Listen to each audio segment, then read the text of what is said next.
Hello, everyone, and welcome to another episode of Whitepod. My name is Harshit, and I'm the Director of Business Alliances at White Labs. We are a digital agency specializing in SaaS and e-commerce SEO. And I've got Leo Kim with me today. He's the Director of Marketing and Growth at Raptor Maps. And Raptor Maps offers advanced analytics, insights, and productivity software for the entire solar lifecycle. So big welcome to Leo. So happy to have you with me today. Thank you, Harshit. Great to be here. Then, buddy. Now, Leo, let's start with what has been your journey in the field of marketing and what has led you to your current position. Yeah. So I started not in marketing. I started in like a hybrid, multiple hats role at a small consulting slash data analytics shop, which later got acquired by a much larger consultancy during my time there. But during that time, I wore like sales, marketing, biz dev, my growth, solutions engineering, like multiple hats all at once. From there, I pivoted into growth marketing afterwards, which kind of really solidified my marketing pathway. And after that, I joined a company called Samsara, which makes fleet management hardware and software for logistics companies. And I was a growth marketing manager there, transitioned into being a growth product manager, where I was building internal tooling for our go-to-market teams. And then I really missed marketing, more focused marketing. So I pivoted back into marketing, where I'm now at Raptor Maps. That's brilliant. Now, let's talk Raptor Maps. Can you provide a brief overview of the company and its role in solar industry? Yeah, totally. Raptor Maps collects, aggregates, and standardizes and analyzes data from all different sources, from sensors, from robotics such as drones, as well as people on a solar farm. And we aggregate and standardize that data into a digital twin of each individual solar asset. And then we deliver in geospatial, geo-reference intelligence and insights into the performance of the asset, equipment issues that might be causing power production loss, safety issues that might be causing unsafe operations for people to go so that they can fix it, site condition monitoring, like there was a big storm, let's go investigate what happened to our equipment, to the soil, like to the ground so that there's no erosion, so on and so forth. So we take all of that data and we spit out really easy to understand intelligence for people to go understand their operations, to go fix issues, to feed into their models, to tell their investors how well they're doing, et cetera. And then as a big part of that, we allow for the operations of autonomous drones on solar sites. So what I mean by it, it's a very big emerging technology in not only the drone space, but also in the solar space. But it's a blank slate.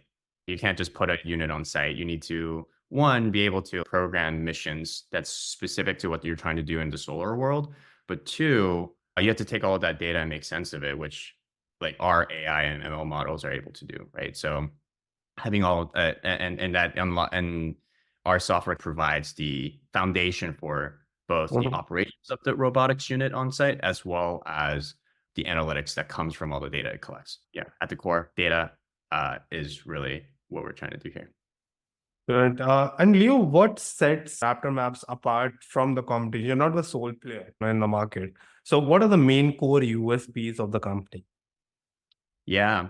5 or 7 years ago, we really changed how solar inspections were conducted.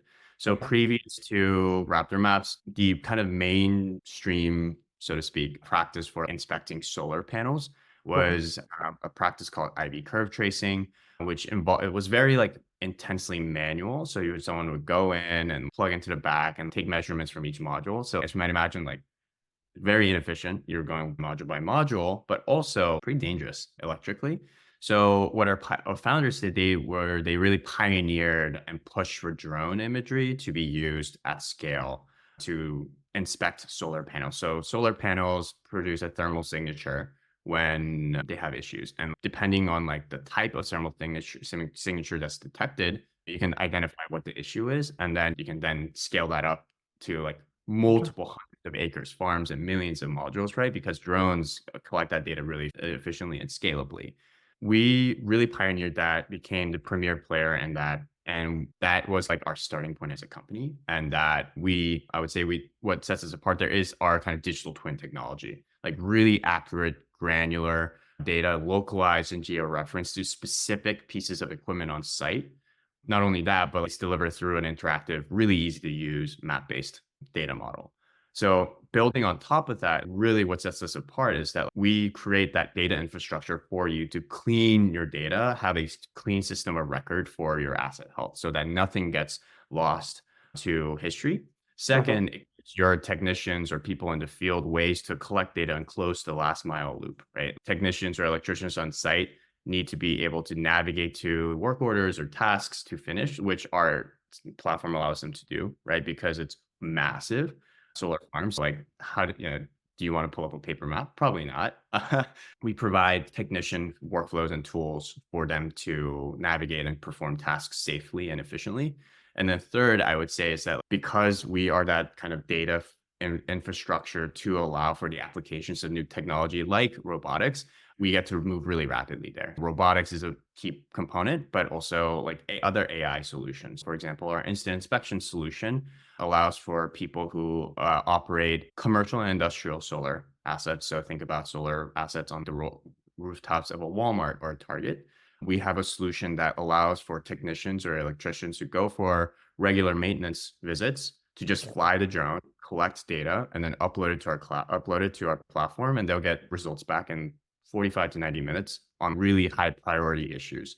And that's specific. We built that specifically for that sector because one, it's a burgeoning sector in the Mhm. solar space. Think of how many rooftops we have, right? How many parking lots we have in the United States. But two, the industry requires a good amount of like turnaround time around reports and things like that because they need to be QA, QC'd, et cetera. So once you receive that report, it gets added to the backlog, and then it takes a couple weeks or months for them to prioritize it, right? But then during that time period, issues might get worse, or so we're trying to cut out all of that and give them really powerful tools to fix issues right away for that particular sector of the solar industry. So I guess that's a really long-winded way of saying we're building specific applications of AI and robotics Mhm. based on direct feedback and problems we're seeing from the solar industry. And I think we're doing so in a really methodical way and one that allows for like much more scalable applications of these new technologies. That's brilliant. I see a drone on your background. Would love to Yeah, yeah. yeah. I would love to know more about the autonomous drone operations and how exactly it enhances efficiency, safety, and especially productivity. Yeah, yeah, totally. We think drones is a fantastic way of collecting data, whether you have a pilot doing it yourself or this autonomous unit. But for sites that are out of the way or solar projects that are out of the way out there, sending someone to fly drones regularly can get really costly. There's labor constraints, there's labor costs, there's like people's time, et cetera. It can get really costly really quickly. So what the autonomous drone allows you to do is collect more data more frequently and consistently across a really wide variety of use cases. So because the drone lives on site and doesn't need to have someone like drive out to, there's obviously the speed of response. But two, it's no longer that costly to collect that much data, right? The cost. So that means that like more regular flights, more regular data collection means you can do so many different things beyond just like thermal PV inspections. We actually think the use case of PV inspections that I was describing earlier in our conversation that we pioneered, like that, I think is almost a cherry on top of all the immense amounts of use cases that you can unlock with Drone in a Box or the autonomous drone.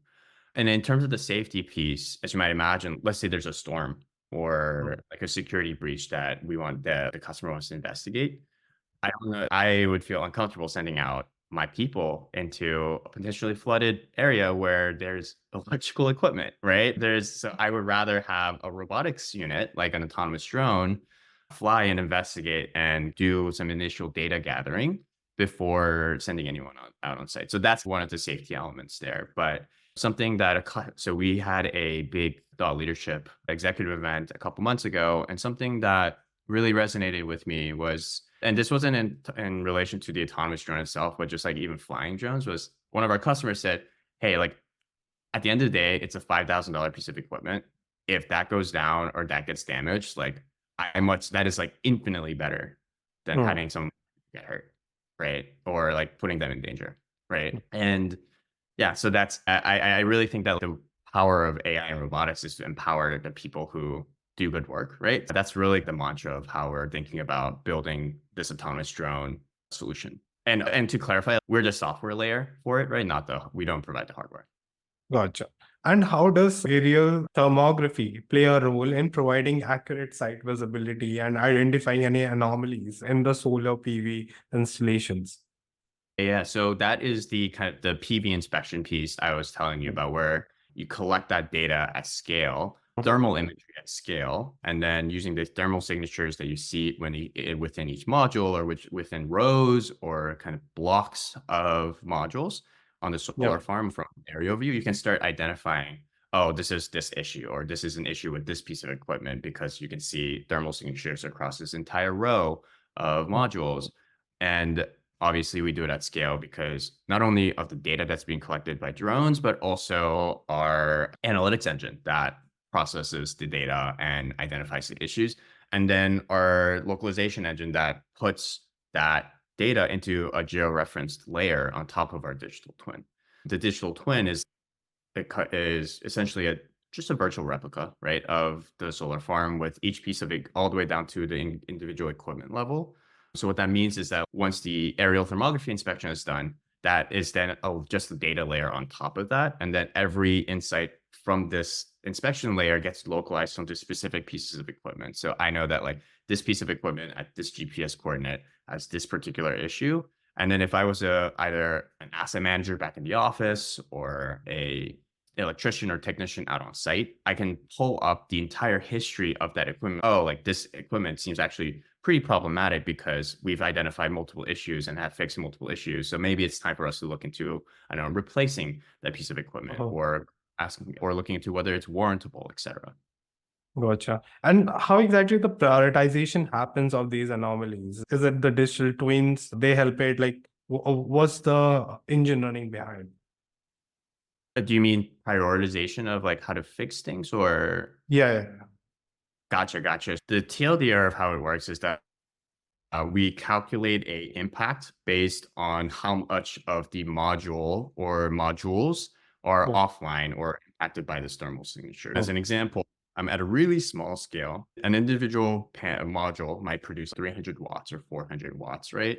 Or maybe 650 watts.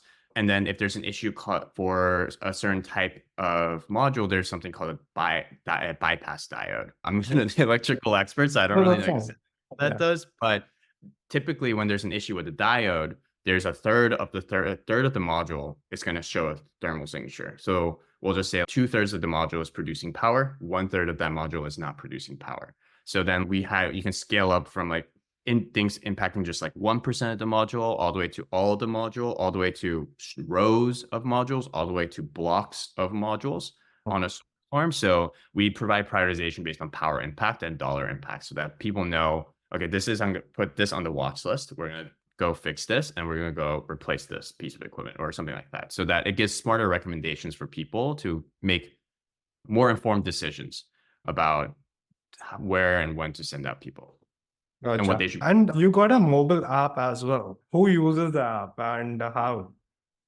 Yeah, that's a great question. So the digital twin that I just mentioned exists both on desktop and on mobile. And for the mobile app users are typically the folks who are out in the solar uh, farm doing the electrical or technical work, where they're either going for what we call corrective maintenance, which is like, we found something, let's go fix it. Preventive maintenance is, we think this might cause issues later on, let's go give it some love, or just some other work that they do. Oh, like I need to, I don't know, tie a zip tie that's loose here, or go fix some wiring issues. So the mobile app provides really precise geolocations for people to like. When you open it up, it has a little blue dot, and it's like Google Maps. You can just Google Maps your way to the exact work order task that needs to get done. And people can we have technician workflows so that someone in the office can create, oh, I got the latest inspection results from Raptor Maps. I have this insight from recent data that we've captured from a technician being on site and finding issues.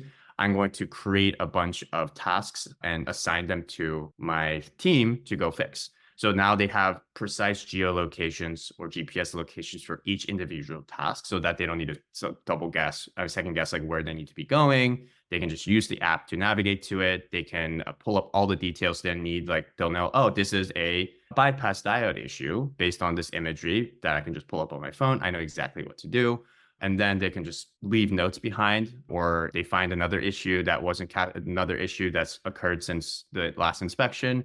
They can record that, and then all of that gets uploaded to the cloud to close the loop. They can track, people can track, oh, I finished this task. Oh, I found some more information, and then boom, and then upload it to the cloud. And it's available in offline mode, because most of these are in, as you might imagine, not a lot of houses and buildings around, right? So like there might not be signal. So we built it so that it can be used offline, and then all of the data gets uploaded once they have signal again.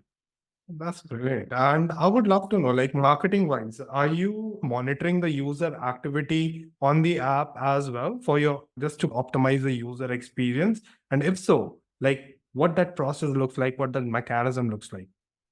Totally, totally. Transparently, that's more driven by our product team than from the marketing side.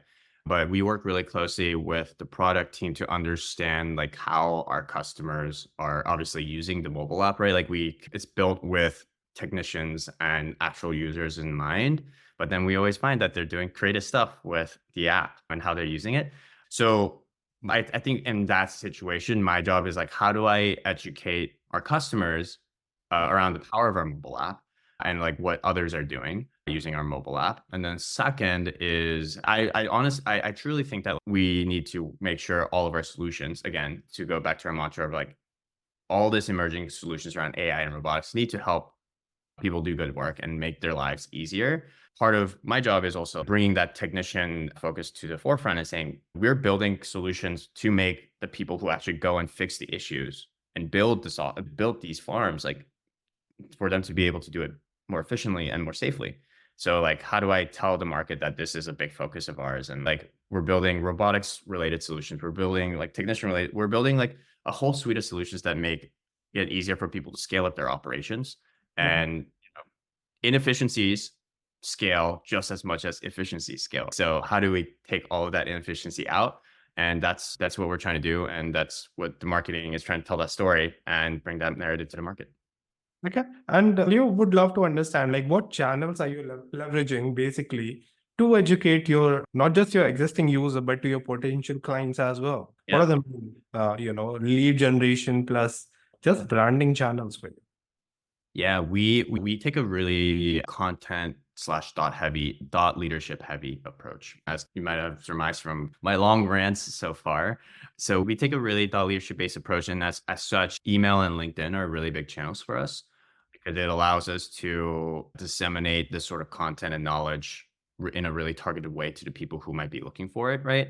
But two, it also gives a bit of credibility, I think, when you're seeing thought leadership on LinkedIn or on a really nicely formatted email versus, I don't know, a Facebook ad.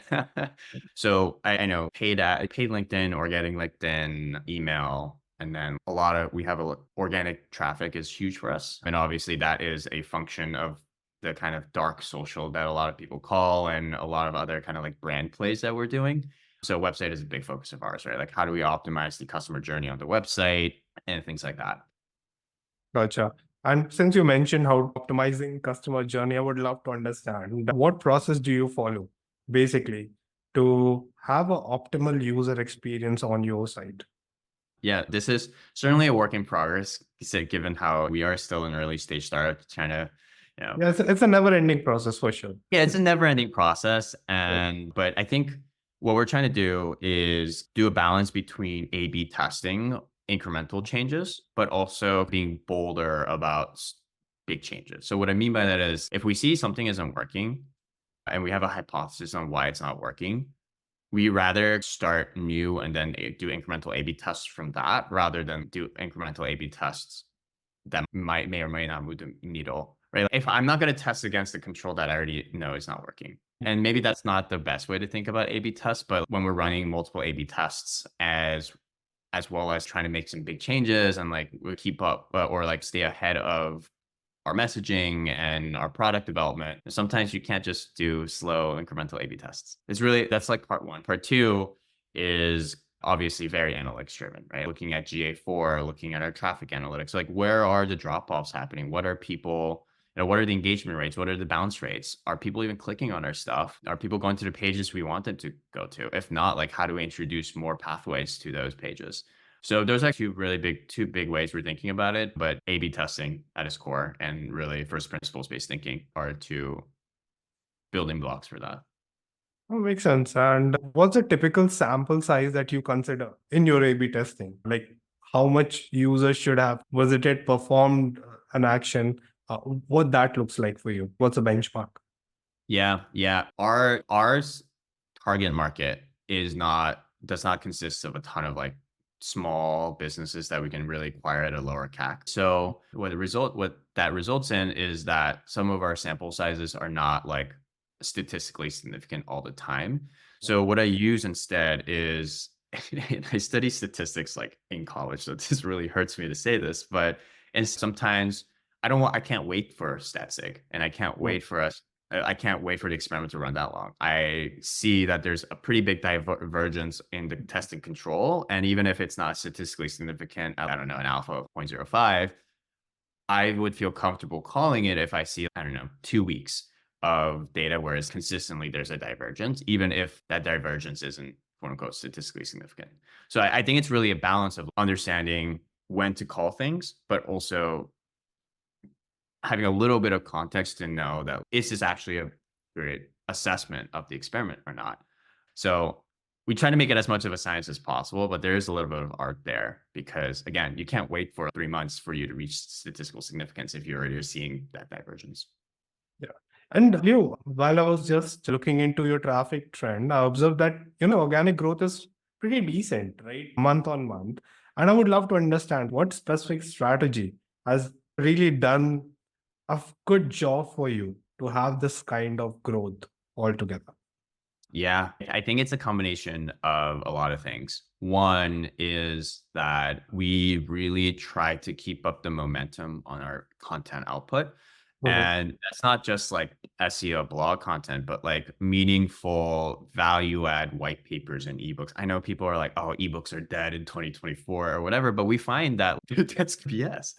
Like people genuinely want to read. It's only dead if it's just marketing fluff, right? So what we try to do is push out content that people actually want to read based on the data that we're collecting. Like a really big report we release every year is the Global Social Report, which is basically us taking the immense amount of data that we aggregate across all of our customers and then extracting interesting trends for the industry to be like, hey, like it's really important for us to be honest with what the problems of the industry are because we're solving for a very real problem of climate change, right? This is a really important urgent mission for us. And solar is emerging as like the biggest source of new clean energy deployed rapidly and cheaply. We're a young industry. We're growing really fast and we're really critical for the world. What our thought leadership wants to do is we want to help the industry grow efficiently and we want them to grow in a sustainable and healthy way. And sustainable being like, we can't let inefficiency scale, not like sustainability in the green way, but also that. So I think keeping up the pace on that sort of thought leadership and differentiate thought leadership definitely helps with our organic traffic. I think there's definitely a halo effect from our paid ads from LinkedIn and probably from Google as well.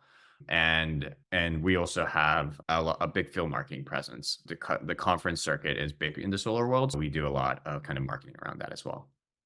And then we again thought leadership via our people as well. And you mentioned a very good point, especially in the space you are in, like B2B enterprise or mid market. These white papers, ebooks, they still work. They work brilliantly, to be honest. And especially if you're really providing value through it, through your in depth surveys, all of those industry reports and all. So it makes perfect sense. All right. Now I would love to understand, like, with respect to like what future holds for you. You are into a rapid evolving industry altogether. I would love to know what are the specific new product development that you are really excited about. Are you talking about Raptor Maps specifically or just Yeah. solar in general? The company and the industry in whole. Yeah, you might have guessed this would be my answer, but I'm really excited about what the future of robotics looks like in solar. I think that autonomous drones is obviously a really big portion, like where our energy is focused right now at Raptor Maps. But just generally, I think there's a tons of cool companies doing cool robotics stuff and building cool robotics hardware for the solar industry that I think I'm just generally really excited about. And I'm really excited about Raptor Maps being part of that ecosystem, providing that software layer to operate and ingest and analyze the data for autonomous drones. And we're working with all leading OEMs to do that. So it's, I don't know, that's genuinely really exciting to me as a sci-fi nerd, as someone who's really excited, passionate about the solar industry. And it was like, I guess it's every little kid's dream to have a little transformer, and we're getting closer to that, at least from a solar perspective. So really excited about that. And buddy. All right, Leo, we're coming to an end, and I would love to have a quick rapid fire with you. Are you ready for that? Yeah. I think so. Okay. If you could use only one social media platform for the rest of your life, what would it be and why? That's a very good question. Don't say Um, TikTok. this might be a controversial answer, but honestly, I think TikTok it's just for all of its distractions. I think that intentional use of it has helped me learn a lot. There's a lot of like experts on there sharing knowledge that once you start looking, and obviously there's a level of media literacy and double checking information and like trust but verifying to get done. But I don't know, there's like a plethora of like really knowledgeable people on really niche topics that I'm curious about that I learn a lot from. So that would be like my controversial answer, but my other answer is Strava. Not that I'm like Mm. a exercise cardo, but I love seeing everyone validating each other for their workouts. And as someone who needs a lot of motivation to go exercise, Yeah. it's really nice. TikTok might get banned, man. So you have I you know. have the second option. So Yeah. okay. What's the most bizarre marketing tactic you have ever seen work successfully? Oh, wow. Oh, man. I wouldn't say this is necessarily bizarre, but it's something that I was actually really shocked by how well it worked was when I was at Samsara, direct mail was like is or was a really big channel for us. And there was a hot sauce campaign that they ran where they direct mailed like like branded hot sauce saying, "Are you curious about Samsara's secret sauce?" And I don't know, I thought it was a little bit gimmicky, but it worked really well. People love gifts, and really was that was like earlier on in my time at Samsara where that really opened my eyes of like, oh, marketing is not just digital. There's some like old school stuff really does work if you do it right. Yeah, for sure. What's the weirdest place you have ever come up with a brilliant idea? Wow. The weirdest place where I've come up with a brilliant idea. It's not, I would say a lot of like a little bit more, a higher percentage of my good ideas come from shower thoughts than I like to admit to. It's not obviously the best place for brainstorming, but I feel like a lot of interesting ideas come to mind when I'm just meditating in the shower or something. Fair enough. Fair enough. If you could magically increase your marketing budget tenfold, what would be the first thing you would do with that extra funds? Oh, wow. That would be really nice. Yeah. I think I would invest in probably more headcount plus I probably some AI solution that actually works for us. I think that we're in like the early stages of like how Gen AI can be applied, and there's a Mhm. lot of companies out there that to my point about AI should help people do good work. I think that I would probably put at least some of that budget into ways that we can make my team's life easier because we're a small but mighty team. They do really good work, and I want to empower them to do great work. And that's where I feel like I would spend most of my budget around like helping my team, like elevating my team. That makes sense. Nice. If you could swap roles with any other department in your company for a day, what would it be and why? What roles? Yeah. I think it'd be product. You know, our product team does a lot of interesting work, obviously, but they do field testing. They're like out in the solar farms, like talking to customers and testing our solutions and making sure it works. It's so hands-on and in a way that like I love. And from time to time, I miss being a product manager. Yeah. All right, coming to my very last question. What's your last Google search? Ooh, last Google search. I was looking up restaurants in Edinburgh because my partner and I are going in August for her birthday. So I am trying to make some reservations, and so that we don't have to scramble and find a dinner place. Everybody.